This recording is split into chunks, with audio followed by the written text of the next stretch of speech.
suis architecte paysagiste. Je vous invite à un voyage dans l'art des jardins, à la rencontre de ceux qui les font vivre, les étudient et les imaginent.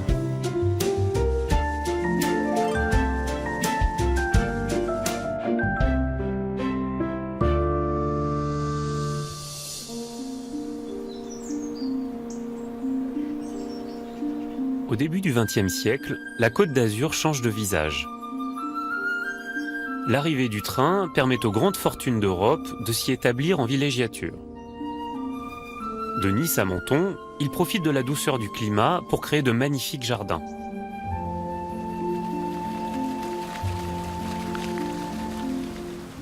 Reflets des personnalités opposées de leurs propriétaires, deux domaines sont les témoins vivants de cette belle époque horticole sur la Riviera.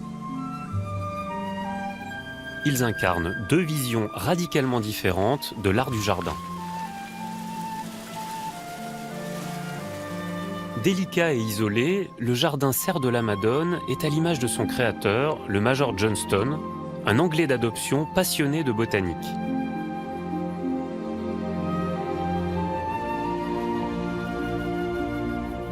À quelques kilomètres de là, la baronne Béatrice Ephrussi de Rothschild façonne ses jardins selon son goût, en un lieu d'une beauté solaire, dédié au plaisir mondain.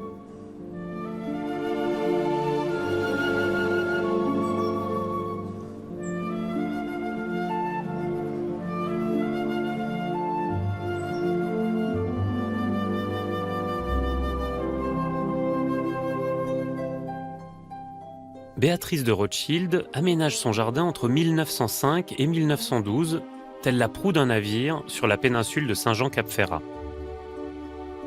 À sa mort en 1934, elle lègue villa et jardin à sa fondation. Jacqueline Mancier, conférencière, se passionne autant pour la personnalité exubérante de la baronne Ephrussi que pour sa villa et ses jardins. Jacqueline, on a du mal à imaginer qu'ici on était sur un promontoire complètement aride, couvert de maquis et surtout battu par les vents. Oui, effectivement, lorsqu'on voit la luxuriance de ce jardin, c'est un petit peu difficile à l'imaginer. Et pourtant, lorsque Charlotte Béatrix de Rothschild achète le terrain, 7 hectares, il s'agit de rochers pelés en plein cagnard. Vous n'avez absolument rien. Alors nous avons la chance d'avoir la hauteur d'origine. Vous voyez le temple de Diane en face? Voilà, c'était ça, la hauteur d'origine. Vous voyez la conformation du site? Imaginez, ça tout du long. Ce qu'il faut comprendre, c'est qu'elle creuse, c'est ça, sur à peu près 7 mètres pour obtenir cette forme. Elle fait dynamiter, oui. Ah oui, à la dynamite. Oui, ça prend trop de temps. Ensuite, on va déblayer à la main 40 000 mètres cubes. Pour fabriquer le plateau. Tout à fait. Elle va faire amener des tonnes de terre végétale. Elle paye l'adduction d'eau à ses propres frais. Et les arbres seront plantés adultes. Et alors là, Béatrice, elle opte pour une forme de bateau avec la proue et puis la figure de proue qui est au bout de la perspective avec le temple de l'amour. Oui, tout à fait, mais regardez ce paysage superbe. Vous avez la mer à l'est, la mer au sud, la mer à l'ouest. Ça s'imposait presque, véritablement. Alors il est vain d'essayer de qualifier, de classifier ce jardin dans un style de l'histoire des jardins. En fait, c'est une somme d'influences. Le qualificatif le moins inexact serait composite, c'est-à-dire des bordures fleuries et un choix de plantes endémiques ou très très bien acclimatées.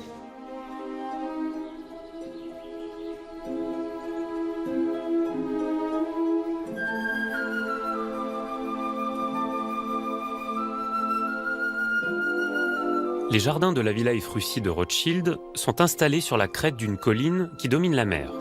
Sur un premier plateau, le jardin formel, à la française, pièce majeure du projet, s'inscrit dans le prolongement de la villa. Un axe central, composé d'un bassin et d'une cascade, relie le bâtiment au temple de l'amour. Il vient découper une série de parterres engazonnés ou fleuris. Des terrasses aménagées en contrebas ont permis l'aménagement d'une enfilade de 7 jardins, dont la roseraie et le jardin exotique.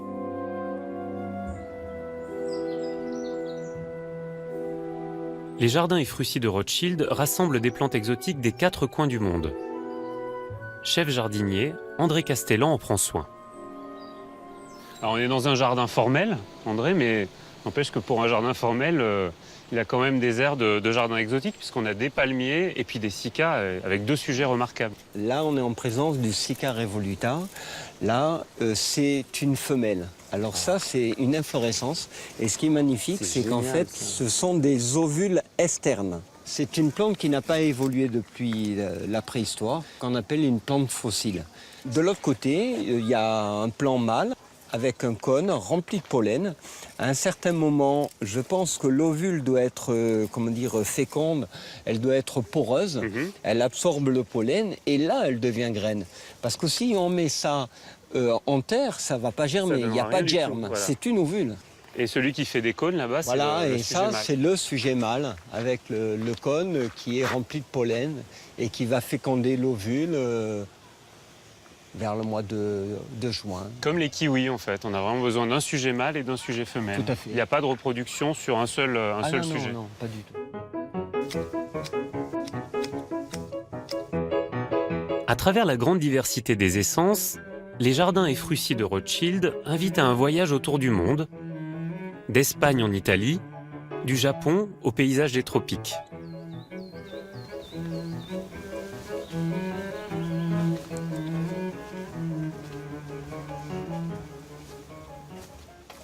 On arrive vraiment dans la partie très exposée au soleil. On a le soleil de l'après-midi, on est exposé à l'ouest. Pour que tout ça pousse, en fait, on a besoin de beaucoup de soleil et puis d'un sol extrêmement minéral.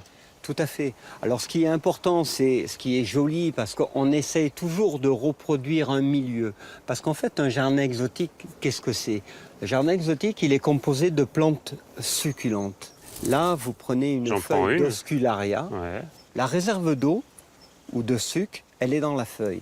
Si on l'écrase, c'est plein d'eau. Nous, on arrose l'exotique de juin à septembre pour qu'il soit quand même agréable aux visiteurs. Mais dans son milieu naturel, la plante, elle peut rester 4 ou 5 mois sans eau, puisque la réserve en eau, elle peut être ou dans la feuille. Si on regarde le Dracæna draco, elle est dans le tronc. Voilà, c'est un réservoir d'eau, comme le Céphalocéreus ici. Voilà, donc là, il y a des poils, mais attention, dessous, il y a les épines. Donc voilà, sujet intéressant, il est très joli, très résistant. C'est un grand voyage. Là devant, elles ne sont pas en fleurs, mais c'est les aloe vera. Tout le monde connaît les propriétés médicinales de cette plante. À pas confondre avec l'agave. Donc nous, on s'en sert beaucoup de l'aloe vera. C'est-à-dire que quand on coupe les feuilles d'agave, qui sont très irritantes, c'est le médicament, notre médicament. On vient ici, on se prend des feuilles et on se badigeonne la sève de l'aloe vera. Du coup, c'est pas mal de les associer dans un jardin, en fait. Bien sûr, il faut toujours avoir l'aloe vera. Et en plus, l'aloe vera est en fleurs. Au mois de juin, fait des très belles fleurs jaunes. Le jardin exotique, c'est une invitation au voyage, puisqu'en fait, quand on voit les Opacia ficus indica, ça fait penser au Maghreb. L'aloe vera, j'en ai vu beaucoup aux Antilles, et ainsi de suite. Donc, chaque fois qu'on voit une plante, on pense à un voyage qu'on va faire peut-être ou qu'on a fait. La baronne de Rothschild appartient à la haute société européenne et reçoit dans sa villa les têtes couronnées d'Angleterre ou de Russie. Ces jardins sont à l'image de son étonnante personnalité. Jacqueline, on imagine que ce parvis se prête complètement aux réceptions, aux garden parties. Absolument. D'ailleurs, la dame recevait beaucoup. Tous les dimanches, elle donnait une garden party. Alors, c'est vrai que lorsqu'on voit ce lieu, on se dit qu'il s'y prête idéalement. C'est un haut lieu de la mondanité sur la Riviera. Seront présents aux garden party l'aristocratie européenne, également les capitaines d'industrie américains et jusqu'au fils de la reine Victoria. Sur la Riviera française, loin de leurs cours aux étiquettes strictes, les grandes fortunes d'Europe s'invitent, organisent des fêtes ou jouent aux courses. La baronne Béatrice Ephrussi de Rothschild ne manque pas d'idées audacieuses pour prétendre au plus beau domaine de la Riviera. Et alors surtout, plus fort que ses voisins et ses voisines, elle commande une rose à son nom. Oui, tout à fait. Alors en 1911, la villa n'est pas tout à fait terminée. Elle va demander à un obtenteur local, c'est-à-dire un créateur de roses, de lui créer la rose Béatrice Ephrussi. Alors, selon moi, c'est une rose parfaite, bicolore. Rose à l'extérieur, un cœur, chamois doré, un long pédoncule, donc très élégante. Une rose inerme, je vous laisse apprécier. Pas d'épines, parfumée et remontante. Absolument. Cette rose a aujourd'hui mystérieusement disparu de la Riviera. Si la baronne Béatrice est au cœur de l'émulation horticole qui anime alors la Riviera, le major Johnston s'installe, lui, en 1924, à Serre de la Madone, une colline de maquis en retrait de la mer et de l'agitation mondaine. Il y acclimate des espèces tropicales qu'il rapporte de ses voyages en Afrique du Sud et en Chine. Discret, élégant, Johnston, américain de naissance, devenu citoyen britannique, est amoureux de la France. Il est très attaché à la conservation des structures végétales et agricoles du domaine où il implante son jardin. Claude Antoniazzi partage la même passion que Johnston pour les plantes exotiques. Depuis 10 ans, il est le chef jardinier de Serre de la Madone pour le compte du Conservatoire du Littoral. Le jardin se mêle au maquis et à la forêt. C'est seulement en se rapprochant qu'on s'aperçoit de toute sa diversité exotique. Ouais, exactement. C'est exactement le point magistral, si je puis dire, de l'œuvre de Johnston, c'est que lui, clairement, en fait, quand on est loin, on ne voit absolument pas le jardin. Même les bâtiments, on a du mal à les percevoir. Alors que le visiteur, en fait, qui vient au jardin le visiter, lui, il ne s'aperçoit pas quelque part de ce maquis. Il ne s'aperçoit pas de ces plantes comme le cyprès Saint-Pervirin, le cyprès toujours vert qui est présent et qui donne vraiment cette localité, qui donne ce terroir en fait, dans lequel est posé le jardin, quoi. Donc c'est vraiment ce qui spécifie le jardin, c'est l'exotisme dans un écrin de nature. Et contrairement à ses voisins, pas de palmiers. Et pas de palmier parce que c'est... Il n'en voulait pas. On pourra l'appeler un anti-palmiste, et pas du tout, il ne veut pas de palmier. Il arrive, on va dire, après cette période où tous les grands Anglais, Allemands qui sont venus en résidence sur la Côte d'Azur ont implanté le palmier. Et pour lui, le palmier n'est pas la signification de la Méditerranée. Et même s'il est sur la Riviera, il est en Méditerranée. Dans la vallée de Gorbio, le jardin Serre de la Madone est composé de cheminements rectilignes qui compartimentent des zones plantées. Cette rigueur de la composition s'assouplit au contact des anciennes terrasses agricoles. Plusieurs plateaux composent le jardin, reliés entre eux par des chemins et par 2 longues pergolas. Un plateau accueille la cour d'honneur, les serres, le grand bassin, le bassin de Vénus et la pépinière. Le jardin s'achève par un sous-bois agrémenté d'essences exotiques. Comment on peut qualifier un jardin aussi complexe? On a la forêt, les restes agricoles, l'histoire de Johnston, et puis vous aujourd'hui? Donc effectivement, le jardin de Johnston, on peut le classer déjà dans les jardins d'acclimatation exotiques, mais c'est aussi un jardin de terroir, de respect, parce que Johnston, quand il vient et quand il crée ses jardins, a vraiment cette notion de conservation des lieux, et il vient vraiment y intégrer, dans tous les espaces, il vient intégrer son jardin exotique, son jardin thématique, dans l'espace historique dans lequel il se trouve. Un bâtiment, une terrasse, quelques objets qui se trouvent, il va le conserver. Alors, vous ne pouvez plus faire vivre le jardin comme on le faisait vivre au début du XXe siècle.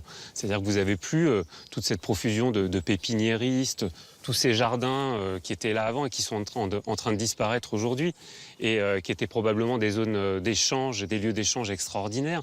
Aujourd'hui, les choses ont changé. Comment on fait pour fabriquer un jardin qui a été fait à cette époque et le faire vivre de la même manière aujourd'hui? On le gère en résistant, parce que malgré tout, il existe encore de tels jardins, il existe encore des passionnés dans les jardins, même privés, on en voit, comme Ambury, Boccanegra, Efrussi de Rothschild, sur toute la Riviera. Ce qui change peut-être vraiment, c'est qu'à l'époque, c'est le propriétaire qui donne l'émulation, alors qu'aujourd'hui, c'est les jardiniers passionnés qui la donnent. Avec la douceur qui se dégage de Serre de la Madone, de ces allées et de ces chambres vertes qui se fondent dans la colline, c'est toute l'atmosphère de la belle époque qui semble ressurgir.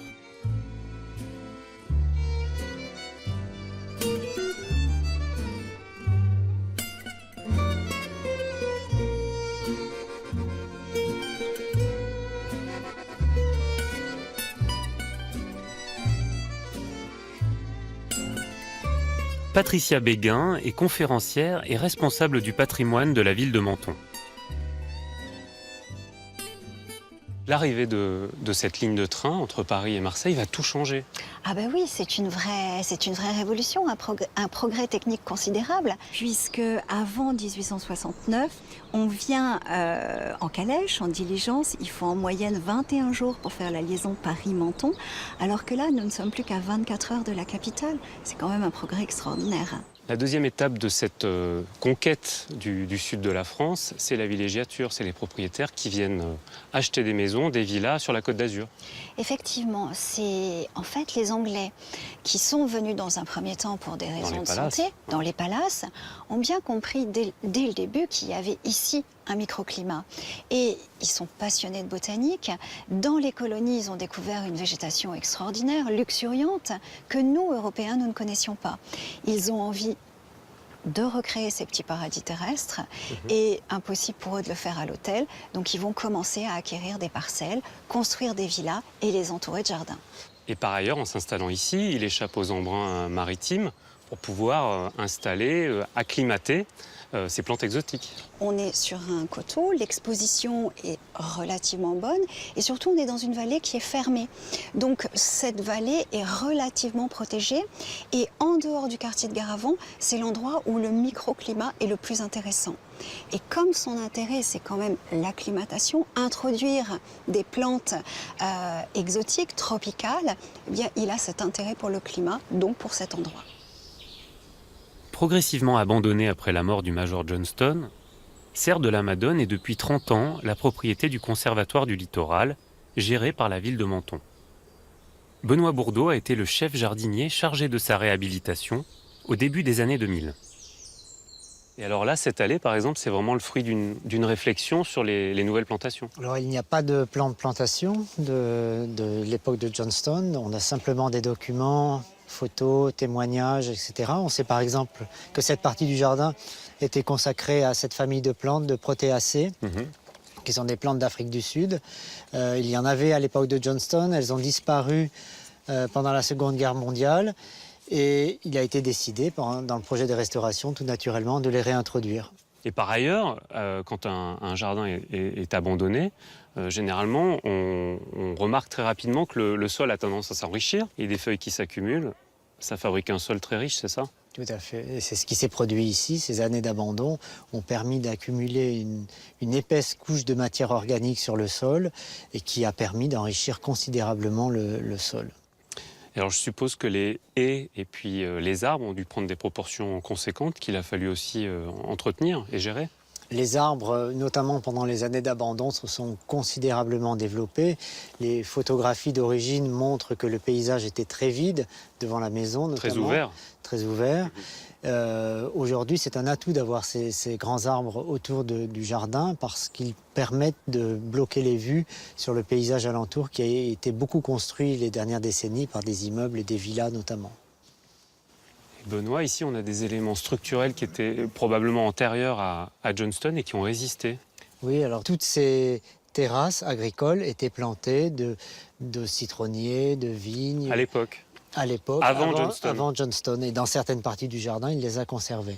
Donc il a profité de ces motifs vraiment typiquement agricoles de l'époque pour pouvoir composer son jardin au travers. Il s'est appuyé dessus.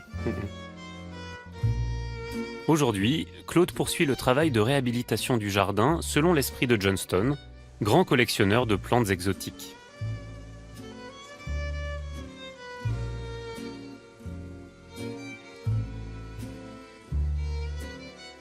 Alors Claude, la collection continue de s'enrichir à Serre de la Madone. Vous n'êtes pas arrêté à la mort de Johnston?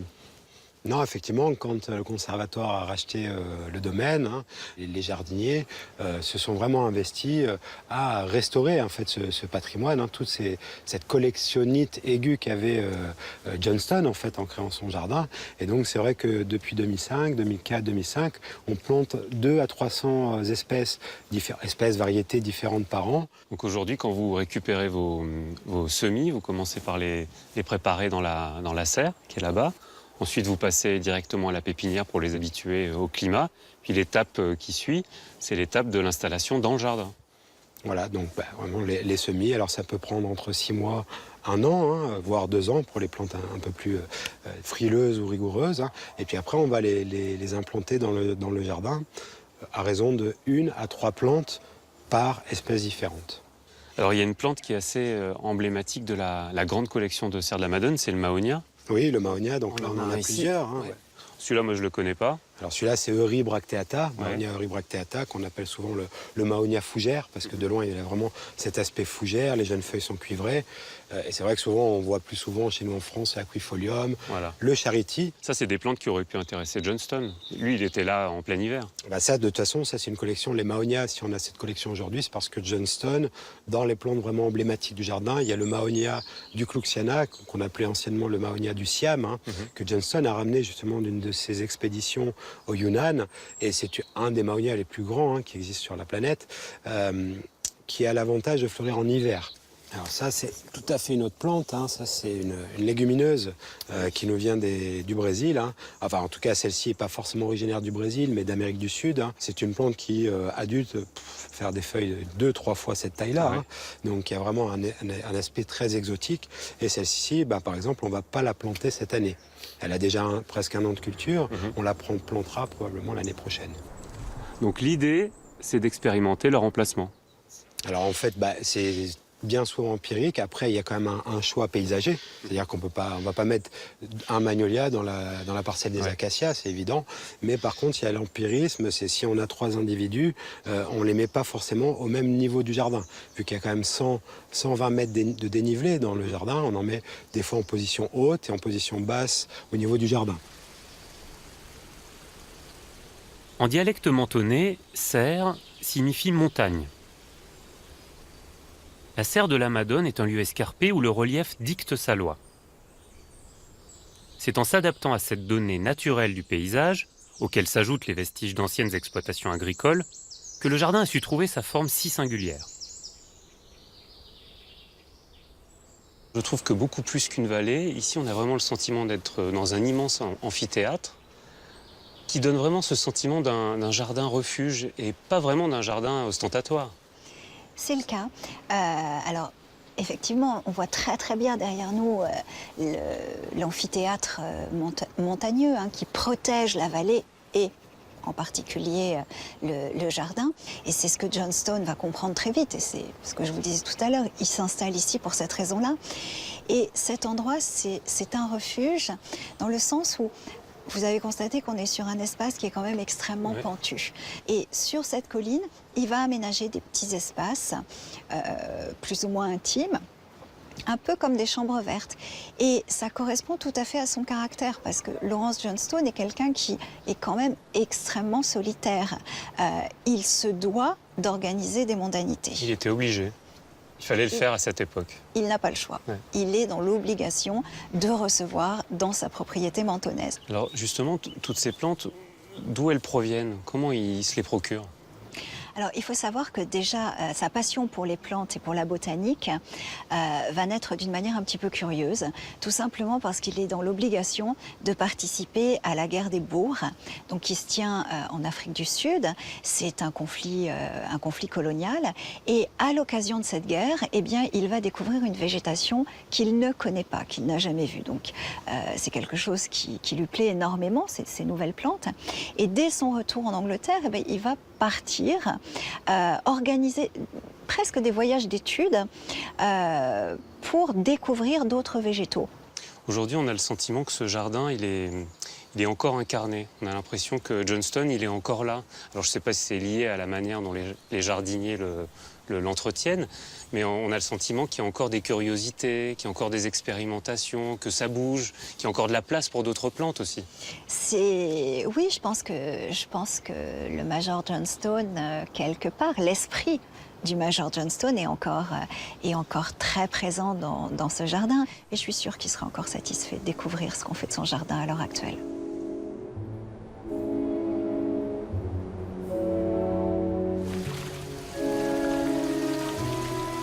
L'esprit des créateurs de serres de la Madone et des jardins de la Villa Frusci est ainsi toujours présent, témoin des fastes de la belle époque.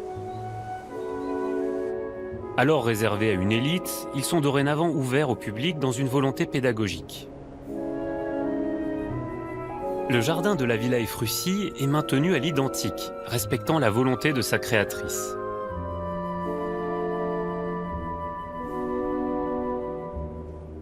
En se renouvelant sans cesse, Serre de la Madone reste quant à lui fidèle à l'esprit du Major Johnston.